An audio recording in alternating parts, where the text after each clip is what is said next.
But I also had to sit down, Shoma, and ask myself who I was.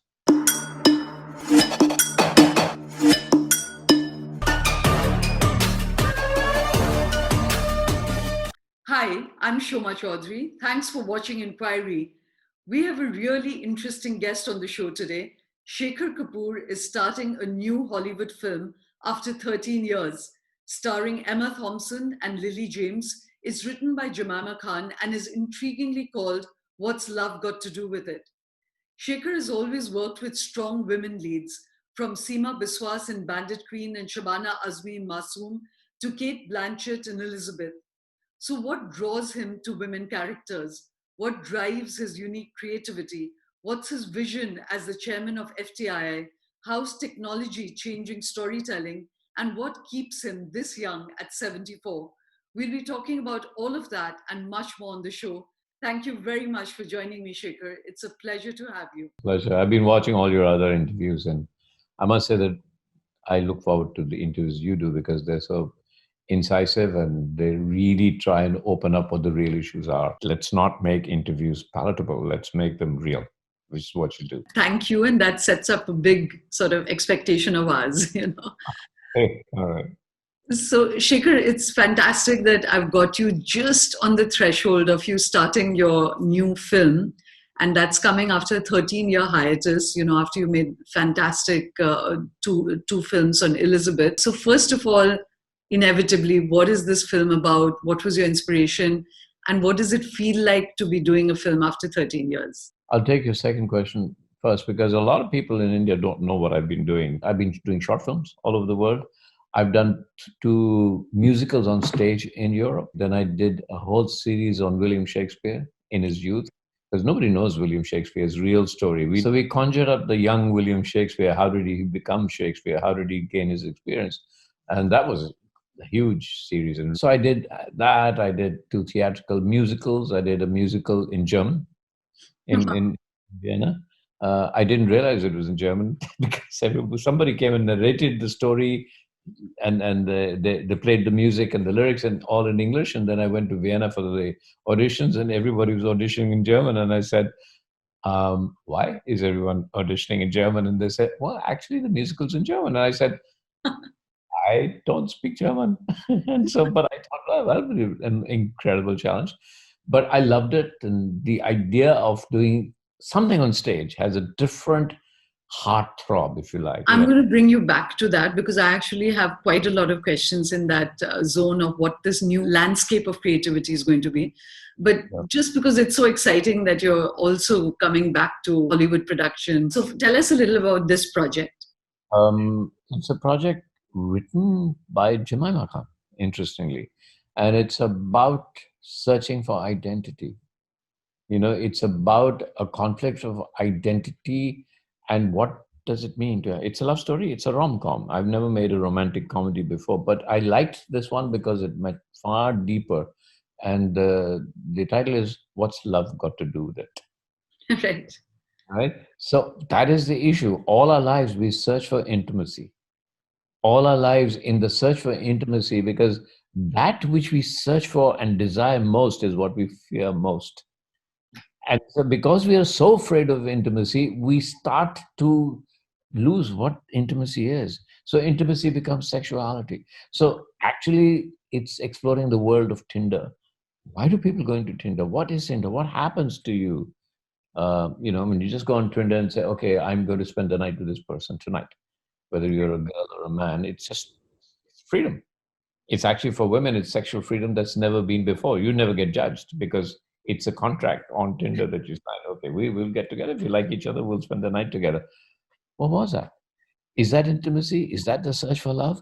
On the other side, you have cultures like our culture. We have, you know, Islam. We have people, you know, Jewish weddings where they say, no, you get married to where your culture belongs, and you get married, and your relationships have to be within your culture, and your family decides who you get married to. Where do we belong? What is it? Each one is searching for intimacy. Each one is searching for their identity. Right. So it's a rom-com, but it's fundamentally saying beyond identity who we are. I mean, listen, the most intimate moments of our lives are in our womb. when actually we synced in with the heartbeat of the mother. Then you come out and you're born with this idea that you are in an intimate relationship with whatever you see as a curious child. You're full of wonder, you're full of play. Here's what happens gradually, that play is taken out of you, gradually, rules are set upon you, and you lose this wonderment and the joyfulness and the playfulness of intimacy. And then people say, well, actually intimacy is sexuality, actually intimacy is that, actually intimacy is within your tribe, you only can be intimate. And so we develop identities, out of identities we develop tribes, out of tribes we develop tribal behavior, out of which comes fundamentalism. Right. And it's all a sense of the loss and the search for Connection. connection and intimacy and sharing, which we were born with. And often people say, so why don't you start a film institute or a creative institute? I said it would be called the Institute of Unlearning. That's the best thing we can do, is everything that has been taught to us, we need to unlearn and go back to being childlike, go back to being playful, because that's the real us. Absolutely. Yeah. So, it's wonderful you brought this up. It's so germane, because of this. Like you said, it's almost like a crouch position on identity. People are trying to retreat and find that little circle of belonging because everyone's feeling a bit lost. And in India, we've had this, really high octane noise around the Tanishq ad, which was withdrawn. You have this whole love jihad campaign going on, laws that are being made because there's anxiety about inter-religious marriages. What do you think about that? I kind of didn't pay much attention to the Tanishq ad because it affects less than 0.1% of India. I mean, do we really care about people who buy jewelry? But in the larger question of identity, we need to fundamentally examine. I'm not going to take particular laws that are coming up, but I'm saying we need to re-examine ourselves. We need to re-examine what are we afraid of? And why do we ghettoize ourselves? I'm not even talking politically. Within a marriage, we ghettoize ourselves. Within a joint family, we ghettoize ourselves. So why is it in human nature that is actually looking for sharing and looking for intimacy? Why do we do it? Why do we constantly do it? And we do it on every level. You'll find it. Even in one marriage between one and one person, we start to find our identities and then fight for our identities, and then we get in the politics of identity. We do it all the time. Why do we do that? Because that what we desire most, we're also most afraid of. And there I come back to the idea of intimacy. Before we move away, you're right about Tanishq really not mattering to anyone, but I think what was disturbing about that was actually the groundswell of anxiety from people who never wear that jewelry. No one would have noticed that ad. But the fact that a Twitter campaign could make them withdraw the ad is what's really worrying about that situation. What is worrying about that situation is the capitulation of the corporate sector, right? That's really, that's all. Well, why did they feel the need to capitulate? Because of a Twitter groundswell of who? Who? I was going to come to another really interesting facet of you, Shekhar, which is that this film, in fact, your entire canvas on cinema, I'm not going into it, like you said, these 13 years have been very fruitful and productive in different ways, but the creative canvas that we're all familiar with has always had very strong women characters, and it's really foregrounded women before the idea of a film being carried on a woman's shoulder became acceptable. Did you at all intend that? And what have these women been for? What was that experience of working with such powerful actors? And would you tell me something distinctive about each of them, because that'll give us insight into you as well? All right, let me try and answer your question. Actually, this one, what's love got to do with it, is also I found the character of the girl addicted to Tinder, looking for love through Tinder, fascinating. Like what is she looking for? It was fascinating. It's the character of the woman that attracted me. I'll tell you why. Because in the genre of cinema, mostly when men have an issue, they turn violent. And so the genre of cinema says if men have an issue, they'll fight it out. They'll use their fists, so there'll be an action. Women have a much broader perspective in cinema, in the genre. And therefore, whenever I've actually considered and almost done and not done a film about a male, like a masculine character, It is a man that is comfortable with his femininity. So it was Mandela, it was Buddha, where their solution to a problem, which is what drama is about, has not been, oh, let's get violent and let's do it fisticuff. So I've been fascinated by women because it is either the women or the feminine in you that has a much broader perspective, that is able to take in and consider all aspects and be confused by it. That's the issue. The nourishing and the nurturing quality is very confusing and therefore interesting, because you have to take in everything. You have to keep all doors open. So, feminine characters or women or the feminine in a man is a far more interesting thing to deal with in terms of human nature, always. So, your second question is, how are they different? Well, each human being is different, each story is different. The commonality is as I said, the feminine aspect of how you deal with it within the genre of cinema. But I think that they're so different that I cannot imagine Kate Blanchett playing Pull and Devi. You know what I mean? So Yeah. there is a No, I just fundamental. meant I meant as, just like your creative process with each of them. Was there something distinctive each of them brought as No. people or as women or as creatives, which gives us insight? Well, one of the things is that every actor I've worked with, certainly in my career, I've been lucky enough, is that they are super bright. Hmm. Super bright. The other thing is that sometimes I get, derided for that remark.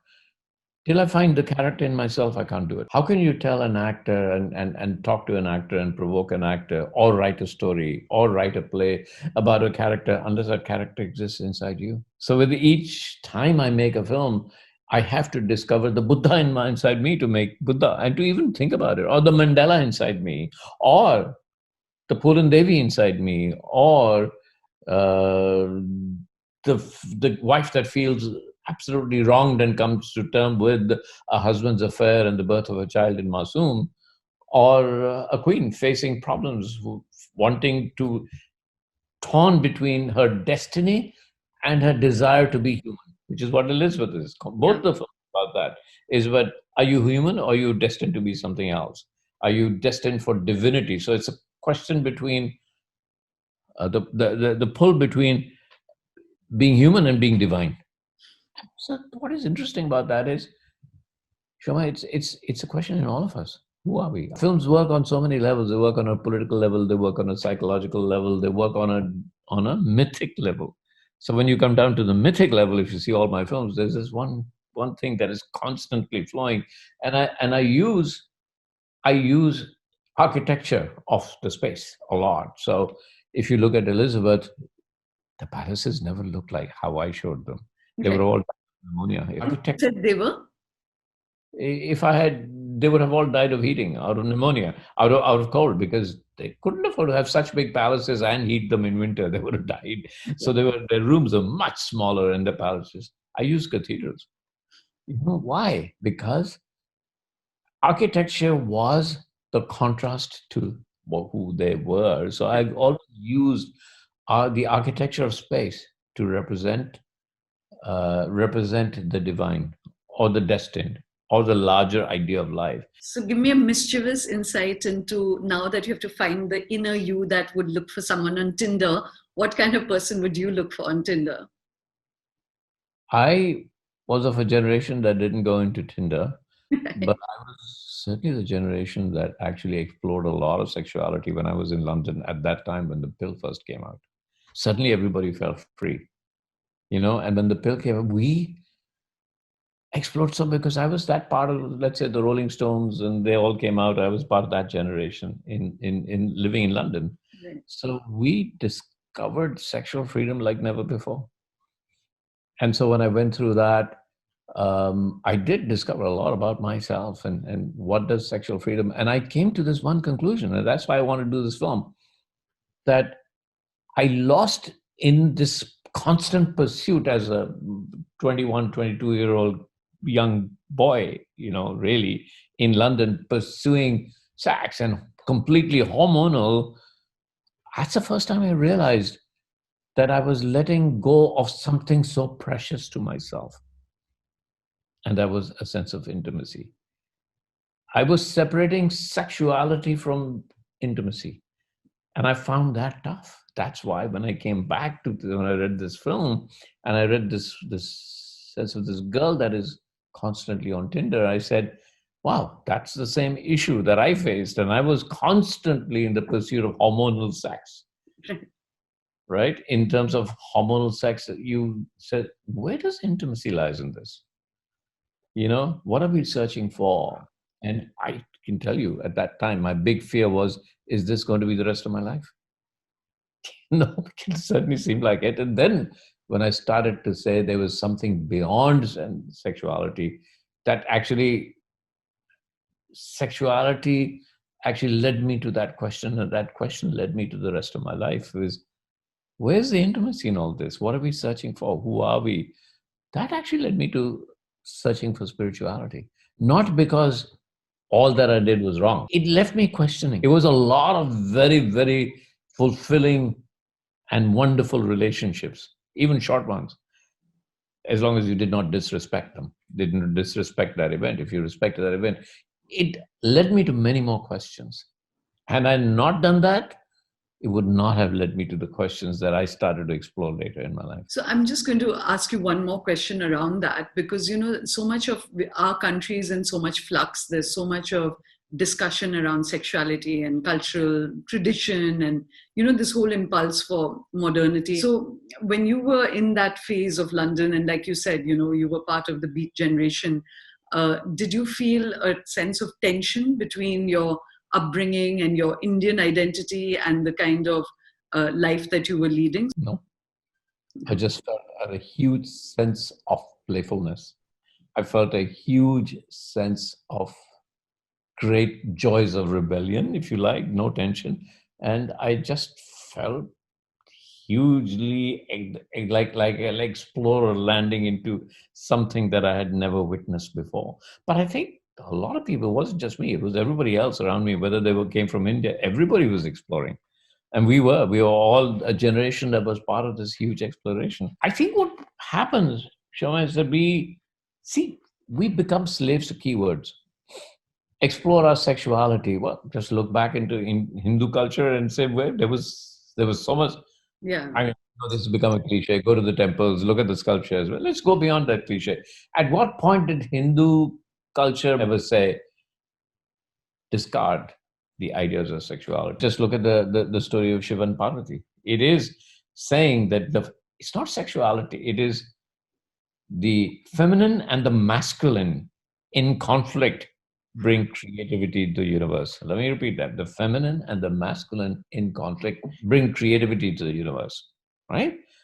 We just don't want to think about that anymore. So I'm going to, again, sort of shift gear a bit now, Shekhar, which is that you were appointed as the director of FTI and everyone's breathed a huge sigh of relief. There was so much tension in the institute and the face-off with your predecessor, Gajendra Chauhan.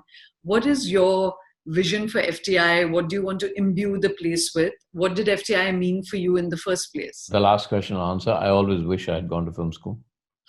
I never did. I've never read a book on cinema. I'd never assisted anybody before I made Masoom. I'd never been in an editing room. I discovered filmmaking as I made Masoom. I discovered the very technology of filmmaking as I made Masoom. And so I think that Masoom became what it is because I was naive. But so I've always tried to recapture the naivety, but that is more a question of what creativity is if it's not naivety. But I've always wanted to go film school. I think with the FTI, there are things that I'm good at and things that I'm not good at. The ability to take and to be an arbitrator between in arguments. I've never been good at that. I hope at one point the students will trust me and the everybody will trust me and say, I think this is what should happen. If I look at my personal life, I've never been good at arbitration. So I know that if the first idea what they want from chairman is to arbitration between all the conflicts that are happening, they should have had a lawyer as a chairman, not a creative person. But I have a different vision. I feel that we should give the students more than they're getting. Why is it that IIT students, when they graduate, they are committed because they know at the end of the graduation, the world is at their doorstep. IIT students have gone all over the world and have significantly changed the world in technology and management, and they've caused change in the world. Why are FTI students not doing that? I'm going to get people from all over, Oscar winners from all over the world coming talking to them to expand their knowledge, their wisdom, their mind, and the questions that they have. For example, I gave the first lecture today, A.R. Rahman. Spent 2 hours with them Yeah. online. B, I think that the world is heading to a new technological level. Let me tell you how. As you asked me in the beginning, we are committed to a film being a theatrical idea. Okay. The film only became a theatrical idea when years ago. Let's look at storytelling, because all art is about storytelling, whether it's design or whether it's a design, a frame of a picture, of a photograph is a story. You frame it, therefore you're telling a story. Mahabharata was a great story, but it was told. It was passed from person to person to person to person. There must be 1,000, 100,000 versions of Mahabharata. Then somebody developed the Gutenberg press, and everybody said, "Oh my God, I can publish something." The technology of publishing contained Mahabharata into one thing. It took away this joyful idea of I can narrate it and I can create within current story. I can create another story. I can create another world. People did that, right? I think we're heading back to that idea. And I think cinema or content or storytelling is headed back because the technology is alive. You can see gaming. Yeah. Why 95% of the world does not watch OTT platforms. They don't watch cinema. They are gaming and watching YouTube. There's something that YouTube is giving them, something that gaming is giving them. 95%, 95%, only 5%. This thing we're saying, oh my God, OTT is taking over the world. So what is that telling us? So we're saying, I want to give the students of I want to create a greater technological atmosphere so they can go out and compete and understand how to tell stories in the new world. My vision is to put IIT and FTII together, because whenever I've gone to give a lecture at IIT, they want to learn the humanities, because that part of your Mhm. brain gets like damned in between. This is who you are, and this is who social is. This is your creative side. This is your tech side.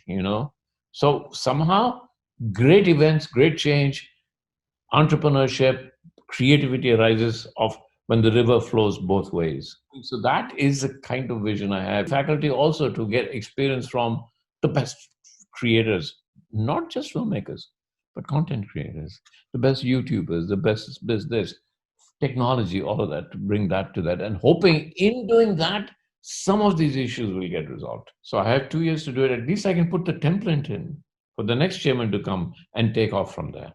It's truly, this coming together of the left brain, right brain is so needed. And it's interesting, there are a lot of corporates, really enlightened thinking corporates, who are trying to create new universities which will be dedicated to this idea of science and arts, really, not just coexisting, but being enmeshed. And so it's amazing that you're thinking of that for FTI. And I'm just going to share a quick statistic which is fascinating and ties in with what you're saying. I didn't know this. Like, we produce 2,000 films in India, and we just have 9,000 cinema halls for 1.3 billion people. Whereas this telephone penetration and this technology, it is going to impact storytelling, because 700 million people have phones, smartphones, and 1.2 billion people have the phone now. So there's definitely going to be an impact on beyond even the OTT, what you're saying. I've been saying that for years. Everything is a screen. Now, we want theatrical, all of us filmmakers want to see everything on the big screen, but not everything. You're right.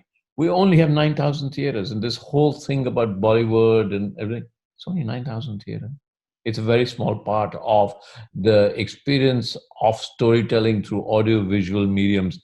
Very small part of that has become theaters.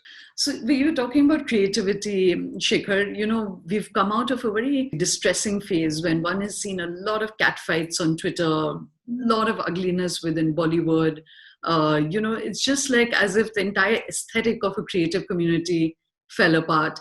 And even you've had a spat with Javed Akhtar, and there's this kind of public spatting, which is not like a spatting over ideas, but just like a dirty linen in public kind of zone. What do you think about it?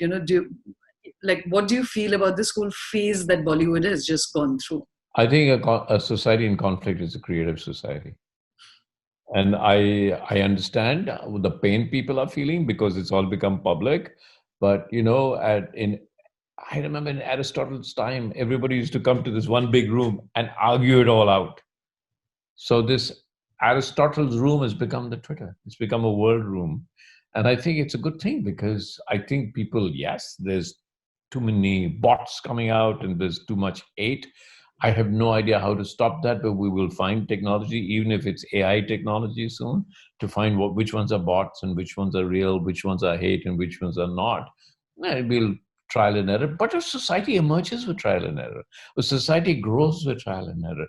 A society grows in conflict. India is a society in conflict because we are becoming a different nation. We're trying to do things. Yes, there is huge part of that that becomes, destructive. And how do we stop it from becoming destructive? But I think that, yeah, I think conflict is essential for an art to grow. So let's just bring it down to Bollywood. Yeah, that conflict was essential for the art to grow, to reassess itself, to reimagine itself, and then therefore to reimagine the way content is produced. It's part of it. So now that we have some time and distance from the immediacy of all the cat fights going on, what do you think lies at the heart of what emanated in that little ugly inferno? What are the real fault lines within Bollywood? You said it yourself. Bollywood, as we describe Bollywood, is 9,000 theaters. When you draw back from that, anybody that controls 9,000 theaters becomes part of the family of Bollywood, and it is essential. It becomes a game of monopoly. So those that control the theaters, right, are the ones that the stars want to work with, right? Because they get releases and the media wants to write about stars, right? But the stars are created by theatrical releases. The theatrical releases are controlled by a few companies. The companies that actually have 10 stars, the theater say, okay, we'll make a deal with you. So it's a little cocoon that keeps going on and on and on and on, all created by a shortage. It's a black market at times. Please, I hope nobody says, Shekhar says, Bollywood is a black Bollywood is the black market. That's the market. headline. Yeah, it's the headlines. It is a shortage. I was just thinking, you had a magazine that Twitter is Aristotle's room and Bollywood is a black market. Two fantastic lines. So, yeah, it is. China has less films they make, and they have 80,000 screens. We have 9,000 screens, and we make 10 times more films than China. And they're increasing 15 screens a day. We're actually dropping screens. Now, let's say the same thing, we had 200,000 screens or 300,000 screens. Then it would be much open, much open. But that's what OTT has done, right? Look at the number, the amount of talent that's come out. Some of them are really good. It's happened because they're working outside theater, outside the theatrical. And therefore, the pandemic has been a great leveler in a way. I'm going to ask you for your assessment of Kangana Ranaut because she's become a kind of lightning rod for this entire discussion around Bollywood. And she's been scrappy, she's been ugly, she's said some truths. What is that's my? I don't want to actually describe. I wanted your description of her, and what do you think about her? Not have supported Kangana in the way I did had I not thought, and I believe she is one of the best actors in Bollywood. She is a stunning actor. Number two, she came from nowhere. She fought her way up. And I admire people, and especially in this business, women that have fought their way up, I really truly admire because they've had to fight much harder. Yeah, now there's a whole political idea behind the Kangana Ranaut that has become greater than the actor. And I keep reminding people, okay, so Shekhar, why did you support her?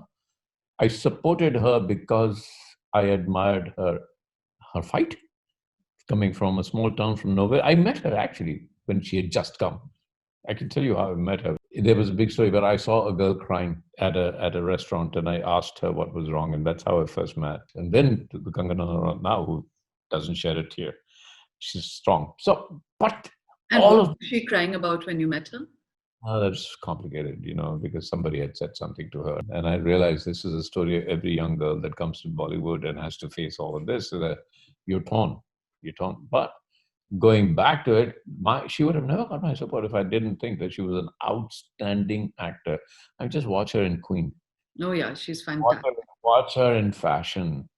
Watch that one shot. I'll never forget that one shot of her going from, completely drugged out person on a nervous breakdown.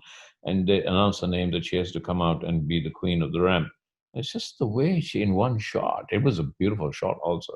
She transformed herself, and you could see the transformation as the queen emerged, the queen of the ramp emerged, and she walked in with such arrogance and such confidence. And it's not bait. And she told the whole story of her life, of this character's life in that one shot.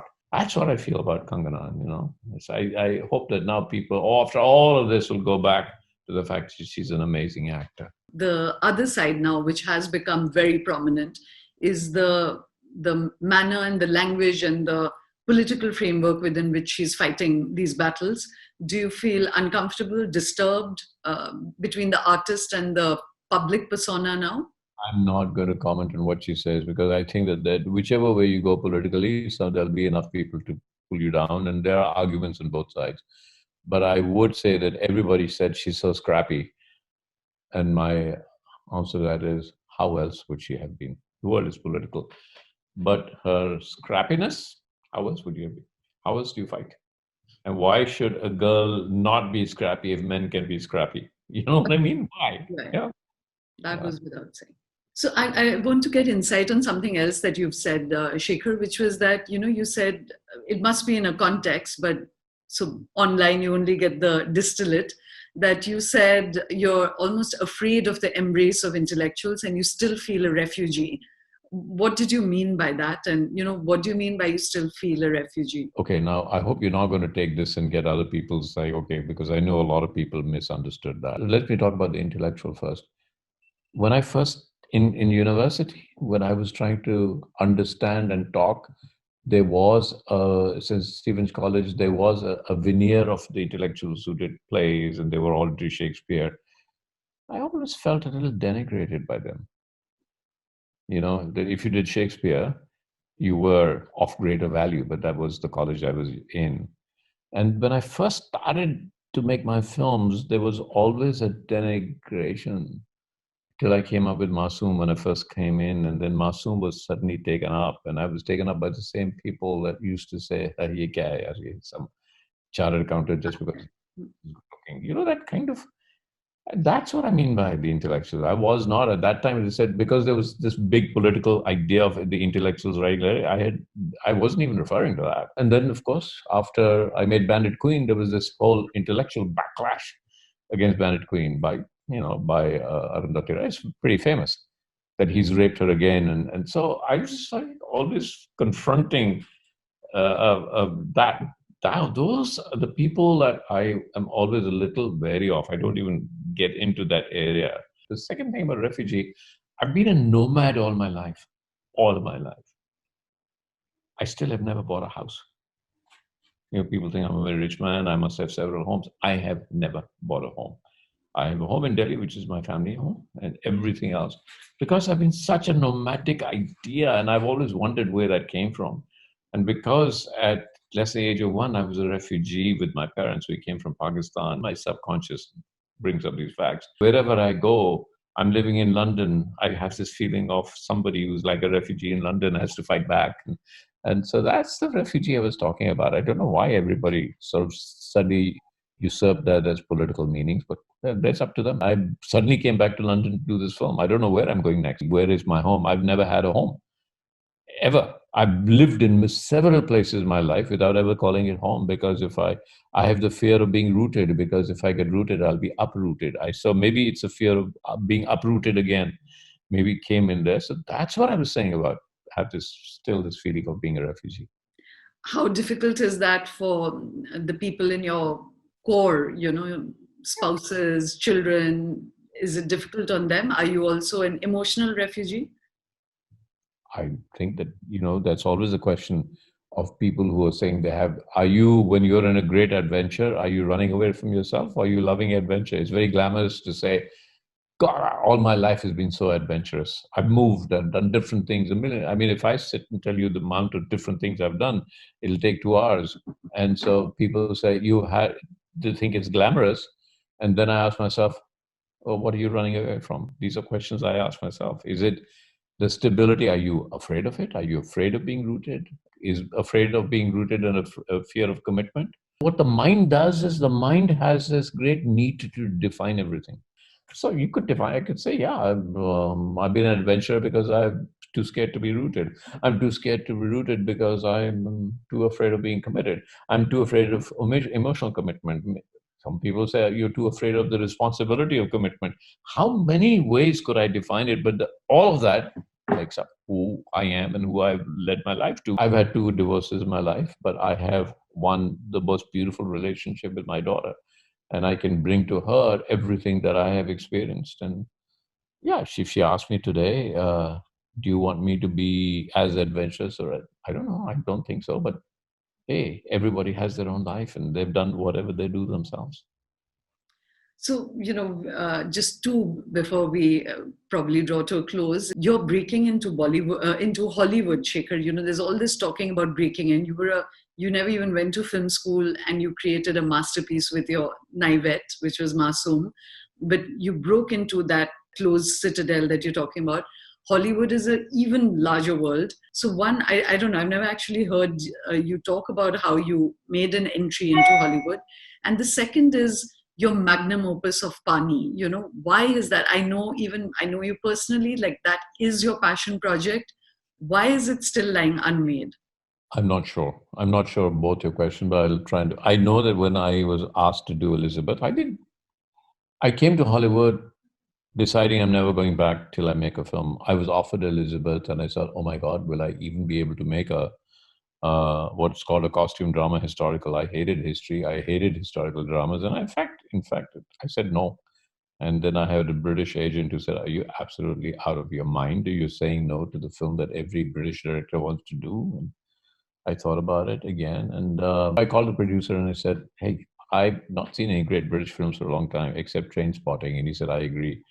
I said, I'm not very good at drama. How can I be good at costume drama if I hate costumes and things like that?" And they said, "Actually, I've got nominated every time I made a film for costumes and design." He said, "I agree." So we said, "Okay, let me make the Train Spotting version of Elizabeth of period drama." But I also had to sit down, Shoma, and ask myself who I was. And then I saw Sense and Sensibility, I remember at that time, and I realized that it was a Taiwanese director that made that. I couldn't tell. Ang Lee made Sense and Sensibility. It was a very, very English, great English novel, a very English film. And I was talking to Emma Thompson, who I'm working with now. And I said, like, I can't tell that this film is made by a British director or an Asian director. And I literally came to the conclusion that I don't have the creative capacity to do that. I cannot do that. So I am Asian. Let me make the film as from Asian point of view. I didn't say Indian. I didn't say Bollywood. I said Asian. We have a different philosophy in as an Asian. Eastern. I'm Eastern. So if you look at Elizabeth again, you realize how Eastern that is in its philosophy. That's how I broke in. I brought an Easternness to Western filmmaking. Sumptuousness of emotion and architecture, and And quite honestly, melodrama. Because in the West they're afraid of melodrama, and I'm saying it's not melodrama; it's myth. In the East, we consider our lives as mythic. We are not shy of that because you're born, that's mythic. You fall in love, that's mythic. It's a mythic event. You're betrayed is a mythic event. You have a child, that's a mythic event. You die, it's a mythic event. We understand life as mythic events that go one after the other. And mythic and melodramatic, what the West calls melodramatic, we call mythic. And that was what was different. And that started my career. That's what people say, oh, he brings something different, something individualistic. I'm bringing melodrama into period drama. yeah. So, and I asked you about Pani. Pani, I'll tell you what, I don't know. I really don't know. I think that I made a few false judgments. I think I put too much ambition onto Pani. I've been researching it for 20 years. When I first talked about Pani, everybody said, how is that even an issue? I said, well, hang on. Ask 90% of India. It may not be an issue to all of us sitting here in Mumbai, but ask 90% of India. It's a huge issue. And it's going to be, and I'm saying that again, biggest issue facing the world and especially nations like India is the issues around water. Water is the next colonization. That's how I see it. It's the next colonization is water. And we are all going to be colonized if we're not careful. That's the film. I think that I wanted to make a film in India. I was always, still am, like the one film that has made in India, written by an Indian, cast by all the actors were Indian. Slumdog Millionaire that was a huge hit and got 11 or 12 Oscars, broke all records. Why is not an Indian film? All my learning has been from Indian cinema, from Bollywood and everything. That's how I learned my cinema. I wanted to make Pani as a film out of India, funded by India. So because if it's not funded in India, nobody's going to call it an Indian film.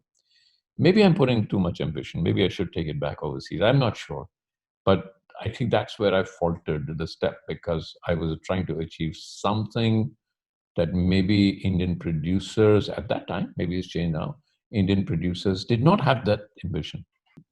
I'll get it made. I know I will. But I think there was a few missteps on the way. So just to end on Shekhar, there's this whole mood of, actually it's always been there, but there's an intensified mood of censorship, and there is, you've said, a society in royal. And I want to ask you a direct question, which is that, do you feel worried about the moment or the phase that India is going through? Let me narrow the question. Are you worried about the political moment that India is going through? Every conflict is a political conflict. Between husband and wife, it's a political conflict. But I'll take your next question about creative censorship. You know what? If you really believe in something, then go fight for it, right? Bandit Queen was banned. Ultimate was released only because we went to Supreme Court and fought it. We fought it. I have personally took the rights for India and I didn't release Elizabeth because they tried to take the censorship. What are you willing to lose in creativity? You know what? Or do you just want to make a point about it? You know what I mean?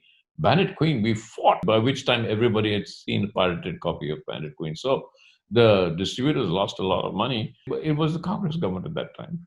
So for me, it's a personal thing. If you really believe, then fight for it. What limits are you going to go? Are you willing to? I was at Bandit Queen. I was willing to hang up my career to get that film released because I believed in it. Are you willing to do that? So let's not talk about censorship as the other person who's censoring me. Let me talk about myself. How far are you willing to go? I feel that sometimes my friends are not willing to go that far. I was. I always have.